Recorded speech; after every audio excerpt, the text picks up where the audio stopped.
SV6 news కి స్వాగతం. చారిత్రాత్మకమైన సికింద్రాబాద్లోని శ్రీ గణేష్ దేవాలయంలో హుండీ లెక్కింపు జరిగింది. గత 3 నెలల నుంచి భక్తులు కానుక రూపంలో సమర్పించిన హుండీలను ఈ రోజు తెరిచి లెక్కించారు.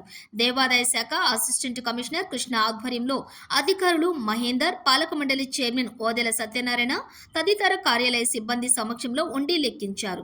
కాగా ఈ హుండీ లెక్కింపులోని 30,40,232 రూపాయలు వచ్చినట్లుగా అధికారులు నిర్ధారించి ఓ ప్రకటనలో వెల్లడించారు.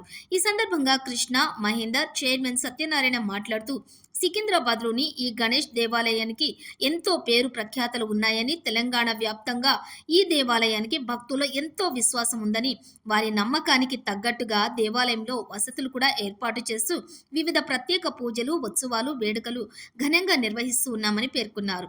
వారి మనోభావాలకు అనుగుణంగా దేవాలయాన్ని అభివృద్ధి పదంలో నడుపుతూ దేవాలయ విశిష్టతను మరింత పెంపొందించేందుకు కృషి చేస్తామని అన్నారు.